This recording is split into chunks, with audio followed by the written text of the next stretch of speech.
Good morning all of you.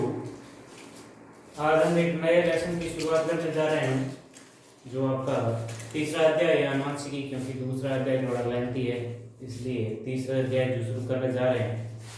और तीसरे अध्याय में मुख्य रूप से इस अध्याय का नाम आनुवंशिकी है, जिसे इंग्लिश में जेनेटिक्स कहते हैं। जेनेटिक्स आनुवंशिकी क्या है? पहले तो इसका अंक भार देख लेते हैं कि इस लेसन का अंक भार कितना है। तो इस लेसन का अंक भार है वो 4 नंबर का है, यानी इस अध्याय से 4 अंक के क्वेश्चन आते हैं। और इसमें अति लघुत्मक टाइप का किसी प्रकार का क्वेश्चन नहीं आता है, सिर्फ और सिर्फ लघुत्मक यानी खंड आपके श में इस अध्याय से रिलेटेड क्वेश्चन आता है। अब हम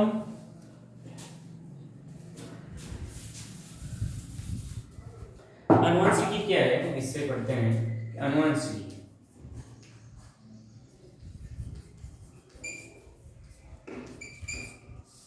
आनुवंशिकी क्या है या जेनेटिक्स क्या है? तो आनुवंशिकी विज्ञान की जीव विज्ञान, कौन सी विज्ञान? जीव विज्ञान, बायोलॉजी। बायोलॉजी की एक ऐसी शाखा है जिसमें सजीवों के लक्षणों, जो सजीवों के अंदर जो लक्षण है, उन लक्षणों की आनुवंशिकता और विभिन्नताओं का अध्ययन किया जाता है। उस शाखा को आनुवंशिकी कहते हैं। यानी बायोलॉजी की एक ऐसी ब्रांच है जिसमें आनुवंशिकता यानी हेरिडिटी और विभिन्नताएं यानी विभिन्नता मतलब वेरिएशंस का जो स्टडी की जाती है, उस शाखा को, उस ब्रांच को आनुवंशिकी कहते हैं।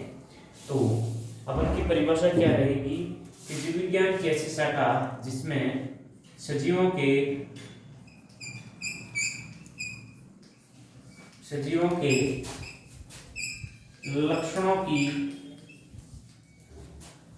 लक्षणों में आनुवंशिकता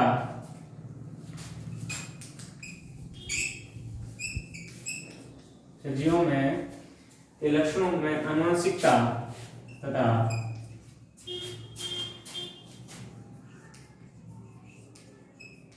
विभिन्नताओं, सजीवों के लक्षणों में आनुवंशिकता और विभिन्नताओं के अध्ययन को आनुवंशिकी कहते हैं। आनुवंशिकी या जेनेटिक्स कहते हैं। यानी इसमें हमने 2 वर्ड नए पढ़े हैं, एक तो आनुवंशिकता और दूसरा है विभिन्नता। सबसे पहले तो ये देख लेते हैं कि जो सजीवों के लक्षण है उसकी आनुवंशिकता क्या है या विभिन्नता क्या है। तो आनुवंशिकता, जो हमारे किसी सजीव में आनुवंशिक लक्षण होते हैं, उनका एक पीढ़ी से दूसरी पीढ़ी में गमन होना, संचरण होना आनुवंशिकता कहलाता है। जैसे कि कोई भी लक्षण है, मान लो जैसे उसका रंग है या उसका रूप है दिखा हुआ है जो बाहर का, तो उसका जो एक पीढ़ी से दूसरी पीढ़ी में जाना, एक पीढ़ी से दूसरी पीढ़ी में संचरण होना ही क्या कहलाता है? आनुवंशिकता। और विभिन्नता, अब विभिन्नता क्या है या वेरिएशंस, इसमें किसी सजीव के अंदर जब ये लक्षण, आनुवंशिक लक्षण एक पीढ़ी से दूसरी पीढ़ी में संचरित होते हैं, तो उस दौरान उनमें कुछ भिन्नता आ जाती है, कुछ उनमें मतलब भिन्नता आ जाती है। इस कारण से एक ही जाति के सभी जीव थोड़े थोड़े भिन्न होते हैं, एक दूसरे से समस्त जीव एक जैसे न होकर के भिन्न होते हैं। अब ये आनुवंशिकी जो शब्द है, आनुवंशिकी जो शब्द हमें सुनने को मिला है, ये आनुवंशिकी शब्द है वो बेटसन ने दिया। किसने दिया? बेटसन। यानी आनुवंशिकी शब्द का यानी जेनेटिक्स शब्द का प्रतिपादन किसने किया? बेटसन ने किया। अब आनुवंशिकी शब्द है जिसको इंग्लिश में क्या कहते हैं? जेनेटिक्स। जेनेटिक्स, इस जेनेटिक्स शब्द की उत्पत्ति है वो ग्रीक भाषा के जीन शब्द से हुई है। किस शब्द से हुई है? जीन शब्द से जेनेटिक जेनेटिक शब्द का निर्माण हुआ और जिसमें आनुवंशिकी शब्द का प्रतिपादन किसने किया है? डेटसन ने किया है। अब आनुवंशिकता देखो,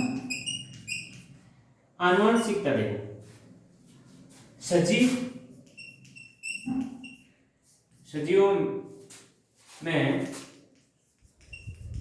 लैंगिक जन्म, अब कुछ सजीवों में अलैंगिक जन्म भी होता है और कुछ सजीवों में लैंगिक जन्म भी होता है। तो हम यहाँ पर बात कर रहे हैं लैंगिक जन्म। तो सजीवों में लैंगिक जन्म के दौरान युग्मकों में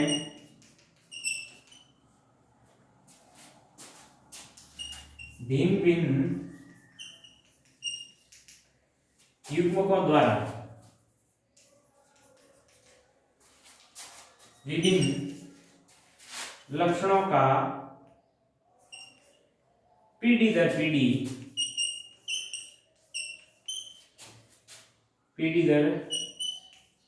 पीढ़ी संचरण होता है। उन लक्षणों को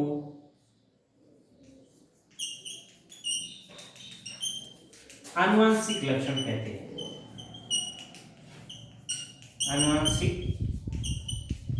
लक्षण कहते हैं।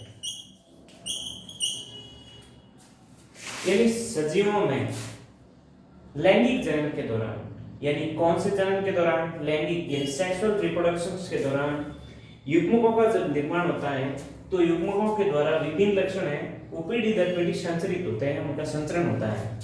तो वो संचरित होने वाले जो लक्षण है उन लक्षणों को हम आनुवंशिक लक्षण कहते हैं। कौन से लक्षण कहते हैं?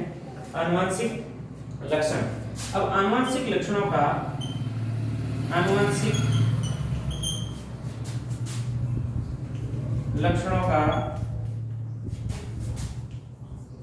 सजीवों में एक पीढ़ी से दूसरी पीढ़ी में संचरण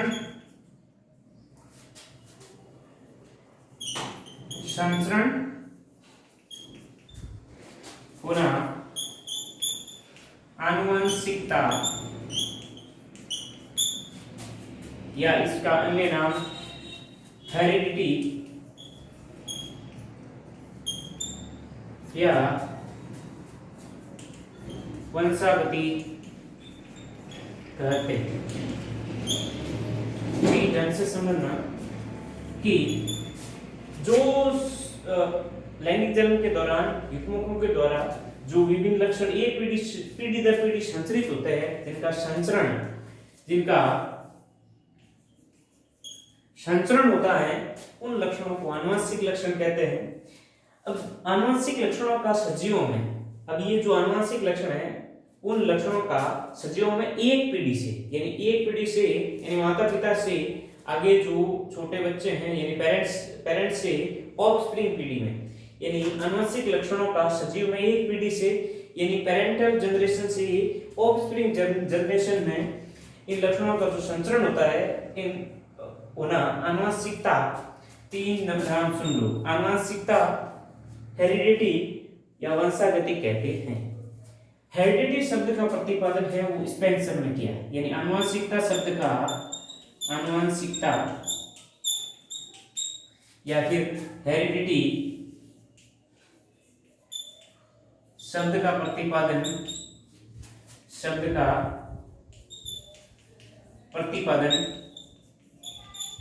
स्पेंसर ने किया। किसने किया है? स्पेंसर ने। तो इसमें से प्रश्न कभी कभी पूछा जाता है कि आनुवंशिकी शब्द का प्रतिपादन किसने किया? बैटसन ने। आनुवंशिकता शब्द का प्रतिपादन स्पेंसर ने। तो इसमें ध्यान रखना कि आनुवंशिकी है उसका बैटसन ने किया है और आनुवंशिकता या हेरिडिटी शब्द का प्रतिपादन है वो स्पेंसर ने किया है। तो यहां तक देखो, सजीवों के लक्षणों में आनुवंशिकता, यहां तक ये बात क्लियर हुई है कि आनुवंशिकता जो कि हमने समझ लिया है और उम्मीद करता हूं कि आपको भी समझ में आ गया है। अब आगे का जो शब्द है वो है विभिन्नता। अब दूसरा शब्द क्या है इसमें? विभिन्नता।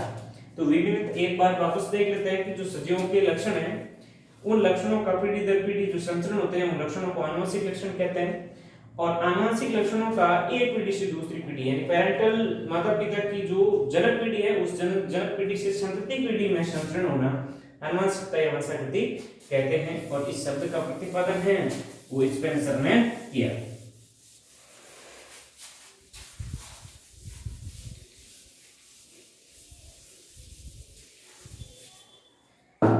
दूसरा शब्द है यहां विभिन्नता।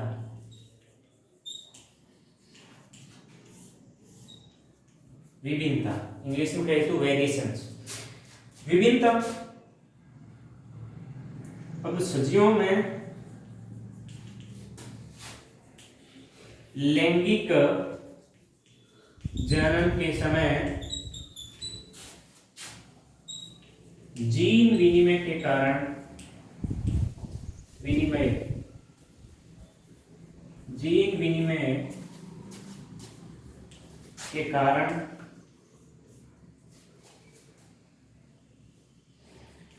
एक ही जाति के समस्त जीव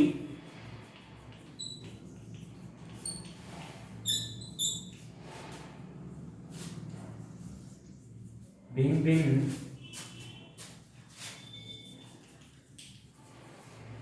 भिन्न होते हैं।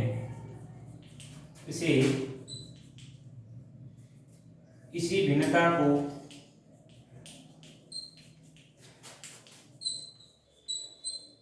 विभिन्नता कहते हैं। यानी विभिन्नता, अब विभिन्नता किस कारण से, वेरिएशंस किस कारण से अराइज होता है? क्योंकि इसमें सजीवों में लैंगिक जनन होता है। तो सजीवों में लैंगिक जनन के समय जीन विनिमय यानी क्रॉसिंग ओवर होता है, यानी जीनों का आदान प्रदान होता है। तो जीनों के आदान प्रदान यानी जीन क्या है कि जीन के अंदर जो आनुवंशिक लक्षण होते हैं उन लक्षणों का आदान प्रदान होने के कारण एक जाति के समस्त जीव यानी एक ही जाति के जो समस्त जीव है वो भिन्न भिन्न नजर आते हैं। यानी उसमें रूप है, नाक नक्शे में या कलर में, और या फिर उनके जो बॉडी के पार्ट्स है उसमें भी कुछ न कुछ उसमें भिन्नता आती है। और इसी भिन्नता को हम विभिन्नता कहते हैं। उम्मीद करता हूं कि आपको इतना समझ में आया होगा। आगे अब हम टॉपिक शुरू करते हैं इसी में ही। जो मेंडल हमारे वैज्ञानिक थे उन्होंने इस आनुवंशिकता के यानी आनुवंशिकी में उनका बहुत बड़ा योगदान रहा है। तो उनका जीवन परिचय थोड़ा पढ़ लेते हैं और उसके बाद में उनके द्वारा प्रतिपादित किए गए मेंडलवाद को भी, उनके द्वारा प्रतिपादित जो नियम है जिन्हें मेंडलवाद के नाम से भी जाना जाता है। तो मेंडल का परिचय, जीवन परिचय।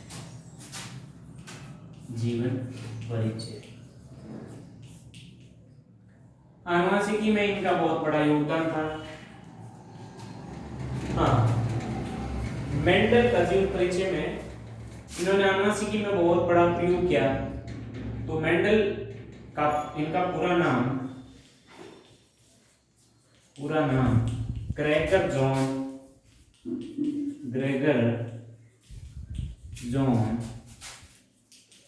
मेंडल था। यानी इनका पूरा नाम क्या है? Gregor John Mendel. इनको आनुवंशिकी का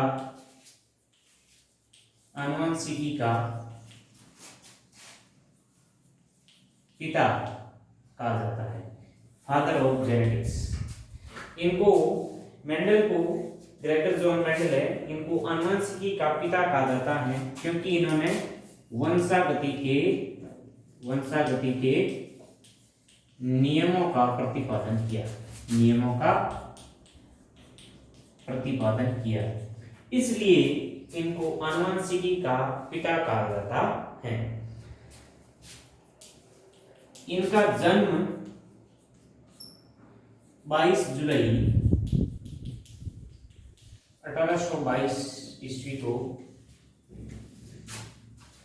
ऑस्ट्रिया के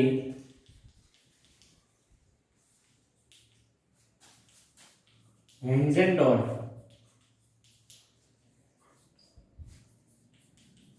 प्रांत के सिलीसियन गांव में हुआ। इनका जो जन्म है वो 22 जुलाई 1822 को ऑस्ट्रिया के हेंजेंडॉर्फ प्रांत में के सिलीसियन गांव में हुआ था। इन्होंने 1842 के आसपास दर्शन शास्त्र में डिग्री हासिल की। दर्शन शास्त्र में डिग्री प्राप्त की और 1843 में ये ब्रून शहर में चर्च के पादरी बने। चर्च में क्या बने? पादरी। जिस प्रकार एक मंदिर में सेवा करने के लिए संत महात्मा होते हैं, उसी प्रकार ब्रून शहर का जो चर्च है उस चर्च में पादरी होते हैं। यानी चर्च में कौन होते हैं? सेवा करने वाले जो भी, तो वो होते हैं पादरी। तो वहां पर वो 1845 में ब्रून शहर में चर्च के पादरी पद ग्रहण किया। और पादरी मतलब वहां पर ब्रून शहर के चर्च में उन्होंने, वहां पर उद्यान था, उस उद्यान में उन्होंने अपने आनुवंशिकी के प्रयोग किए और उद्यान में, चर्च के उद्यान में उद्यान मटर पर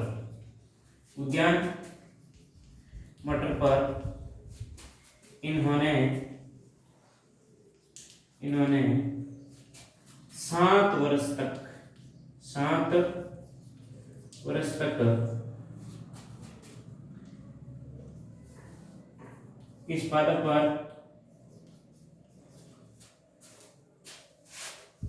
संकरण के प्रयोग किए। 1865 से लगाकर 1856 से लगाकर 1863 तक लगभग। तो चर्च के पादरी रहते हुए उन्होंने उद्यान मटर पर इन्होंने 7 वर्ष तक इस पादप पर संकरण के प्रयोग किए उद्यान मटर पर। और उद्यान मटर का वैज्ञानिक नाम क्या है? Pisum sativum. नीचे अंडरलाइन करने का विशेष ध्यान रखना क्योंकि ये वैज्ञानिक नाम है। ये भी प्रश्न आ सकता है कि मेडल ने किस मटर पर प्रयोग किया, तो आपको ध्यान रखना कि उद्यान मटर पर प्रयोग किया है। उद्यान मटर का वैज्ञानिक नाम पाइसम सटाइवम। तो मेडल के जीवन परिचय में एक बार नजर कि पूरा नाम ग्रेगर जॉर्ज मेडल था। इन्हें आनुवंशिकी का पिता क्या जाता है, क्यों कहा जाता है? क्योंकि इन्होंने वसाहती के नियमों का प्रतिपादन किया। जन्म इनका 22 जुलाई 1822 को हुआ। ऑस्ट्रिया के हेंजेंडॉर्फ प्रांत के सिलीसियन गांव में हुआ। इन्होंने 1842 में दर्शन शास्त्र की डिग्री हासिल की और 1843 में ब्रून शहर के चर्च के पादरी रहे। वहां पर पादरी पद पर रहते हुए चर्च के उद्यान मटर पर इन्होंने 7 वर्ष तक संकरण के प्रयोग किए और उद्यान मटर का जो वैज्ञानिक नाम है वो पाइसम सटाइवम है। और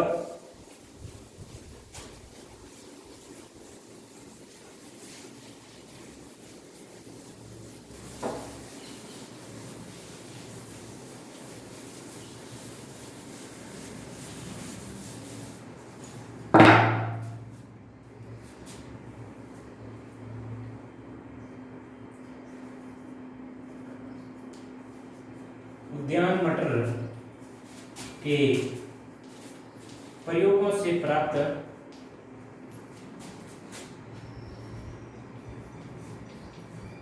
परिणामों के आधार पर इन्होंने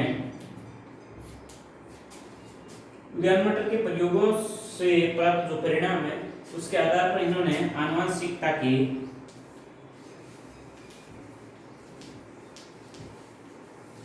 नियमों का प्रतिपादन किया। यानी इन्होंने जो आनुवंशिकता के नियमों का प्रतिपादन किया, जिसे मेंडलवाद कहते हैं, जिसे क्या कहते हैं, मेंडलवाद। यानी उद्यान मटर के जो प्रयोग किए, उन प्रयोगों से जो परिणाम, उनका रिजल्ट प्राप्त हुआ, उस रिजल्ट को बेस मानते हुए इन्होंने आनुवंशिकता के नियमों का, यानी लॉ ऑफ इनहेरिटेंस, यानी आनुवंशिकता के नियमों का प्रतिपादन किया, जिसे हम मेंडलवाद कहते हैं। आनुवंशिकी के नियमों का क्या क्या इन्होंने प्रतिपादन किया, और जिसे हम आज मेंडलवाद के नाम से जानते हैं। इनके जो प्रयोगों के निष्कर्ष हैं, प्रयोगों से प्राप्त निष्कर्ष, इस निष्कर्ष को ऑस्ट्रिया की ब्रून सोसाइटी की, जो ब्रून सोसाइटी थी, उस सोसाइटी के समक्ष इन्होंने शोध पत्र के रूप में प्रस्तुत किया। Brunn society, Brunn society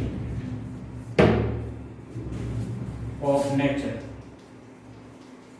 Brunn society of nature के समक्ष इन्होंने शोध पत्र के रूप में इस प्रयोगों से प्राप्त निष्कर्षों को समक्ष प्रकाशित किया, प्रस्तुत किया। और प्रस्तुत करने के बाद इसकी जो ब्रून सोसाइटी है, इस सोसाइटी की वार्षिकी में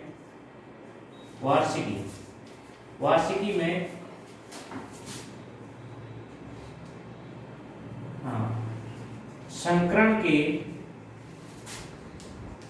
प्रयोग नामक शीर्षक से प्रकाशित हुई। यानी इनके जो नियम थे, वो नियम संकरण के प्रयोग के नामक शीर्षक से उस पुस्तक, वार्षिकी जो पुस्तक होती है, उस पुस्तक में इनका प्रकाशन हुआ। अब इसमें हमने ये वर्ड बहुत बार सुना है कि संकरण। संकरण क्या होता है कि एक ही जाति के भिन्न-भिन्न जीवों, एक ही जाति के भिन्न-भिन्न लक्षणों वाले जीवों के मध्य निषेचन करवाया जाता है, तो जिसे हम संकरण कहते हैं। और संकरण से प्राप्त जो जीव होता है, संकरण से प्राप्त होने वाली जो संतति होती है, जिसे संकर कहते हैं, जिसे संकर यानी हाइब्रिड कहते हैं। एक बार देख लो कि उद्यान मटर के प्रयोगों से प्राप्त परिणामों के आधार पर, यानी उद्यान मटर में जो प्रयोग किए, यानी जो गार्डन पी है, इसका वैज्ञानिक नाम पाइसम सेटाइलम है। तो पाइसम सेटाइलम के प्रयोगों से प्राप्त, यानी मटर के पर किए गए प्रयोगों से प्राप्त जो परिणाम थे, उन परिणामों के आधार पर इन्होंने आनुवंशिकता के नियम दिए, लॉ ऑफ इनहेरिटेंस। और इसे हम इन नियमों के मेंडलवाद कहते हैं। और प्रयोगों से प्राप्त निष्कर्ष है, वो ऑस्ट्रिया की ब्रून सोसाइटी ऑफ नेचर के सामने हिस्ट्री, उनके सामने ब्रून सोसाइटी ऑफ हिस्ट्री के सामने इन्होंने प्रस्तुत किया। और उसकी वार्षिकी है सोसाइटी की, उस वार्षिकी में संकरण के प्रयोग नामक शीर्षक से प्रकाशित हुई। और इनकी आगे इसके जो मटर के पौधे हैं, इस मटर के पौधे के चयन के कारण क्या क्या सफलता के कारण रही, उसके बारे में हम पढ़ेंगे। यहाँ तक उम्मीद करता हूँ कि आपको समझ में आया होगा।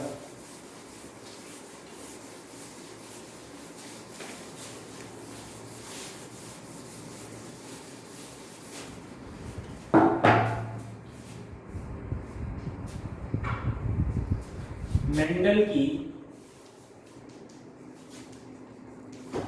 सफलता के कारण। अब मेंडल के जो प्रयोग किए और वो प्रयोग सफल क्यों हुए, तो उस सफलता के क्या क्या कारण हैं, वो कारण हम जानने की अब कोशिश करेंगे। तो पहला कि मेंडल ने जो पादप का प्रयोग किया, वो पादप मतलब पादप में एक ही समय में एक ही लक्षण की वसागति का अध्ययन किया गया। यानी इन्होंने अपने प्रयोग में एक ही समय में एक ही लक्षण की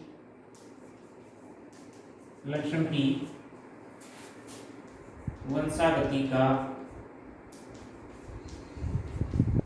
अध्ययन किया। यानी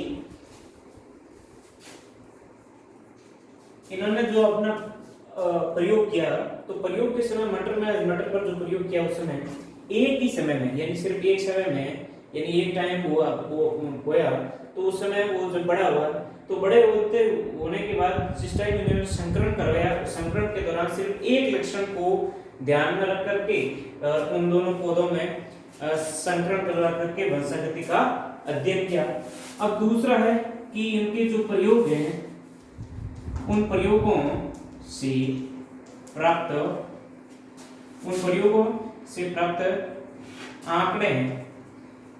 आंकड़ों का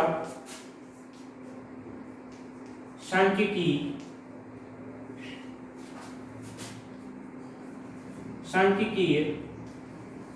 विश्लेषण किया।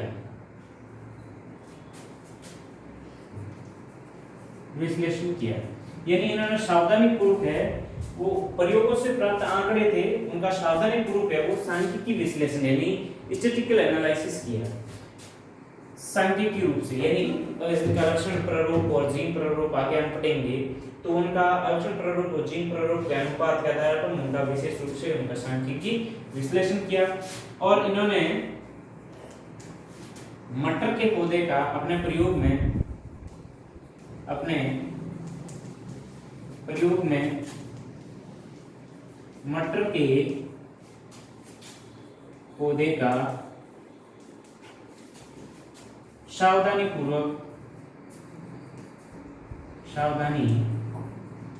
पूर्वक चयन किया। यानी इनका जो सिलेक्शन था जो मटर के पौधे का वो एकदम सावधानी पूर्वक किया।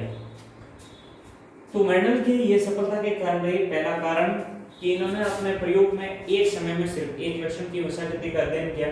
दूसरा यह है कि इनके जो प्रयोगों से प्राप्त जो आंकड़े थे, जो सांख्यिकीय आंकड़े थे, उनका सावधानी पूर्वक है वो विश्लेषण किया, सांख्यिकीय विश्लेषण सावधानी पूर्वक किया। तीसरा इनका जो विशेष कारण था कि इन्होंने अपने प्रयोग में मटर के पौधे का सावधानी पूर्वक सिलेक्शन किया यानी चयन किया। आगे मटर के पादप का चयन क्यों किया कि इन्होंने मटर के पादप का चयन सफलता के कारण थे। अब मटर के पादप का ही चयन क्यों किया, ठीक है। मेंडल के मटर के पादप का चयन अब क्यों किया, इसके क्या क्या कारण थे कि इन्होंने मटर के पादप का ही चयन किया। पहला कि मटर का पादप एनुअल यानी एक वर्षीय होता है। मटर का पादप एक वर्षीय एनुअल होता है। यानी मटर का पादप है वो एक वर्षीय यानी एक ही वर्ष के अंदर अपना जीवन काल समाप्त हो जाता है। इस कारण से कि मटर का पादप है वो एक वर्षीय होता है, इसलिए कम समय में अधिक पीढ़ियों का अध्ययन संभव है। यानी मटर का पादप एक वर्षीय है, इसलिए कम से कम समय के अंदर हम अधिक से अधिक पीढ़ियों का अध्ययन कर सकते हैं। नहीं तो कोई बड़ा पेड़ ले लेते हैं तो वो पेड़ कई वर्षों में बड़ा होता है और बड़ा होने के बाद में उसमें फल लगते हैं, तो उनमें जो ये संकरण की प्रक्रिया है वो संभव नहीं होती है क्योंकि उसमें बहुत ज्यादा समय लगता है। लेकिन ये जो मटर का पादप है उद्यान मटर का वो एक वर्षीय होता है और एक वर्ष के अंदर ही अपनी जीवन काल समाप्त हो जाता है। तो इसलिए इसके हम एक पीढ़ी मतलब एक वर्ष, 2 वर्ष, 3 वर्ष या 4 वर्षों के अंदर बहुत सारी पीढ़ियों का हम अध्ययन कर सकते हैं। उनमें लक्षणों की वंशागति किस प्रकार से होती है, किस प्रकार से उनमें जो लक्षण एक पीढ़ी से दूसरी पीढ़ी तक पहुंच पाते हैं और क्या उनमें विभिन्नताएं आती हैं, उनको हम देख सकते हैं। दूसरा दूसरा ये है कि पहला तो क्या कि एक वर्षीय पादप है। दूसरा जो उद्यान मटर है, मटर का पादप द्विलिंगी पुष्प है। द्विलिंगी मटर के पादप पर है वो द्विलिंगी पुष्प आते हैं, द्विलिंगी पुष्प होते हैं। अब द्विलिंगी पुष्प में क्या है कि इसमें ऐसा पुष्प होता है जिसमें दोनों लिंग उपस्थित हो। दोनों लिंग कौन से पुष्प में अपने पढ़े होंगे कि पुष्प में दो लिंग होते हैं, एक तो पुंकेसर जो नर को मतलब इंडिकेट करता है, जबकि दूसरा जो लिंग है वो स्त्रीलिंग होता है जो मादा को इंडिकेट करता है। तो द्विलिंगी पुष्प होता है, इसमें पुंकेसर और स्त्रीकेसर इस पुष्प के अंदर मौजूद होते हैं। ऐसा पुष्प जिसके अंदर दोनों लिंग यानी स्त्रीकेसर और पुंकेसर दोनों ही मौजूद हो तो उसे द्विलिंगी पुष्प कहते हैं। और जिसमें इन दोनों में से कोई एक लिंग मौजूद हो यानी पुंकेसर या फिर स्त्रीकेसर तो उसको एक लिंगी पुष्प कहते हैं। तो मटर के पौधे में द्विलिंगी पुष्प होते हैं तो इनमें स्वपरागण से शुद्ध वंशक्रम प्राप्त किया जाता है।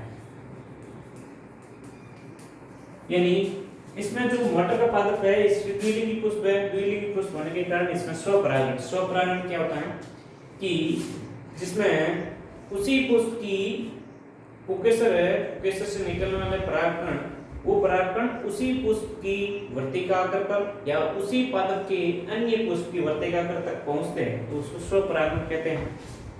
अब परपरागण, इसका उल्टा परपरागण होता है कि इसमें जिसमें पुंकेसर से निकलने वाले परागकण है वो किसी दूसरे पादप की पुष्प की वर्तिकाग्र तक पहुंचते हैं तो वो परपरागण कहलाता है। तो इसमें स्वपरागण यानी उसी पादप के पुष्प की वर्तिकाग्र पर पहुंचते हैं तो वो स्वपरागण है। और स्वपरागण में हम शुद्ध वंशक्रम प्राप्त करते हैं। तीसरा इसमें विपुंसन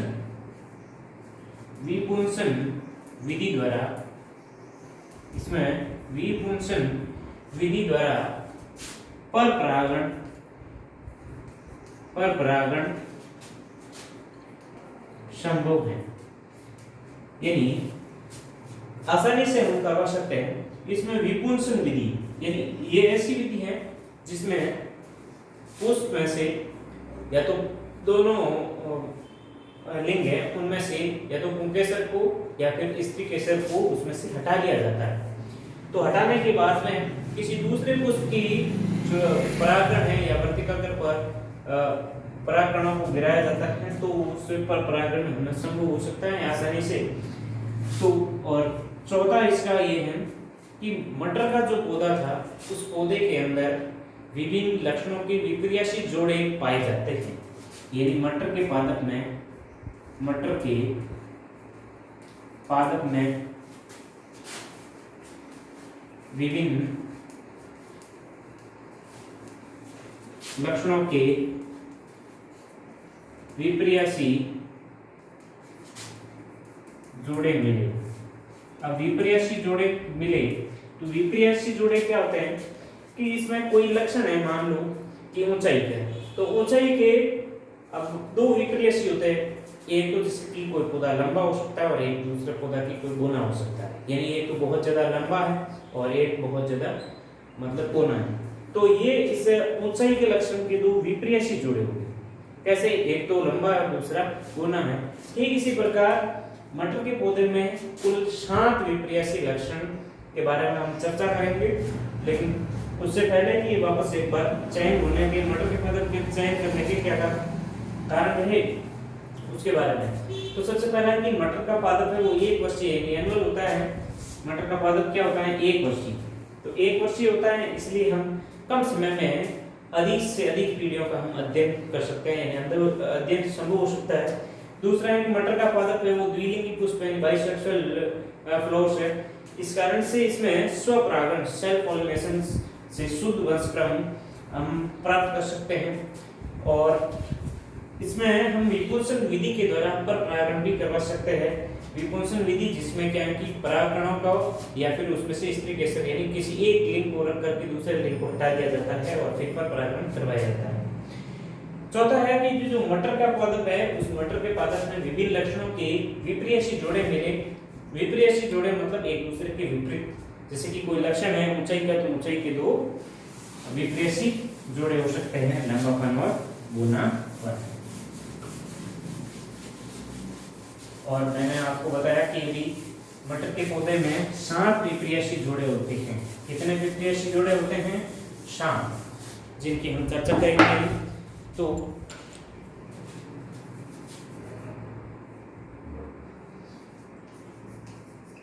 मटर के पादप में विभिन्न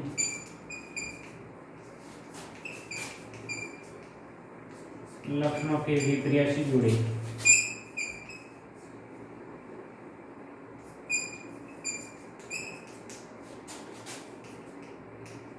जो निम्न है।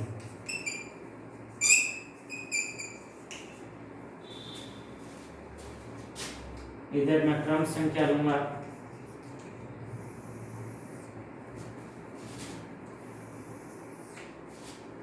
लक्षण, अब जो इसमें से जो विपरीयसी लक्षण जोड़े होते हैं उसमें से एक होता है प्रभावी लक्षण और दूसरा होता है अप्रभावी लक्षण। यानी पहला यहाँ पर ध्यान देना कि प्रभावी लक्षण होगा और दूसरा अप्रभावी लक्षण होगा।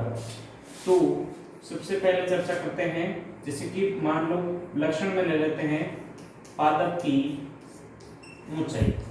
पादप की ऊंचाई यानी मटर के पादप की सबसे पहले विभिन्न लक्षणों में से पादप की ऊंचाई की चर्चा करते हैं। तो ऊंचाई में प्रभावी लक्षण है, यानी विपरीत जोड़ों में प्रभावी लक्षण है वो लंबा टाल, और अप्रभावी जो इसका विपरीत जोड़ा है अप्रभावी लक्षण गुना वाल। दूसरा जो लक्षण है यहाँ पर पादप की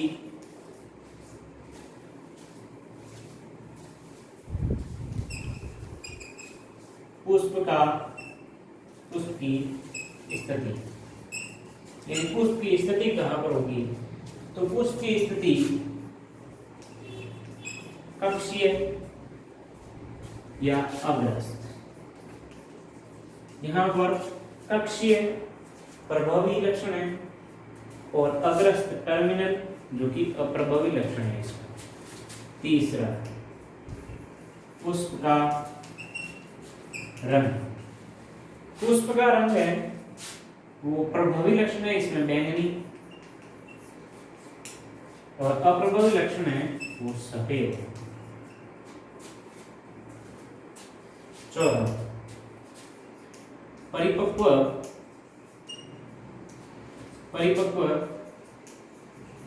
फली की आकृति, यानी उसका शेप किस तरह का होता है। तो परिपक्व फली है वो फली या तो प्रभावी लक्षण है वो फूली हुई,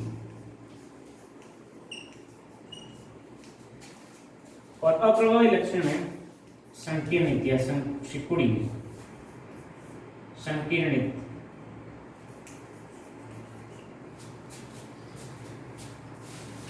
पांचवा जो लक्षण है वो अपरिपक्व फली का रंग।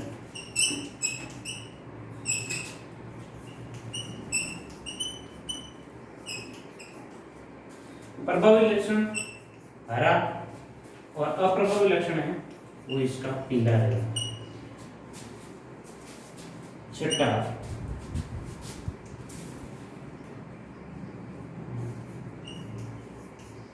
बीज का रंग। बीज का रंग पीला प्रभावी लक्षण रहेगा और हरा अप्रभावी लक्षण रहेगा। सातवां बीज की आकृति। बीज की आकृति गोलाकार यानी राउंडेड, या फिर जो अप्रभावी लक्षण है वो झुर्रीदार। तो एक बार वापस देख लेते हैं कि इस मटर के पादप में विभिन्न लक्षणों के विक्रियाशील जोड़े पाए गए, जो मुख्यतः श्रांत है। श्रांत में पहला जो लक्षण है वो पादप की ऊंचाई है, और इसके प्रभावी और अप्रभावी जोड़े हैं लंबा और बौना, जिसमें लंबा प्रभावी जो लक्षण है और बौना अप्रभावी लक्षण है। दूसरा, पुष्प की स्थिति, ये जो लक्षण है इसका जो प्रभावी लक्षण कक्षीय और अप्रभावी लक्षण है वो अग्रस्त है। तीसरा जो लक्षण है पुष्प का रंग में वायलेट रंग है वो प्रभावी है, और पुष्प का व्हाइट रंग है वो अप्रभावी। यहाँ पर परिपक्व फली की आकृति है, अगर वो फूली हुई है तो वो प्रभावी लक्षण है, और संकीर्णित है वो उसका अप्रभावी लक्षण है। पांचवा, जो अपरिपक्व फली है उसका रंग, अपरिपक्व फली का रंग अगर हरा है वो इसका प्रभावी लक्षण है, और पीला अप्रभावी लक्षण है। आगे बीज का रंग है वो अगर पीला है वो प्रभावी लक्षण है इसका, और हरा है वो अप्रभावी लक्षण है। यहाँ पर बीज की आकृति, अगर बीज की आकृति गोलाकार है यह इसका प्रभावी लक्षण है, और झुर्रीदार है यह इसका अप्रभावी लक्षण है। आज इतना ही, कल आगे का टॉपिक हम शुरू करेंगे।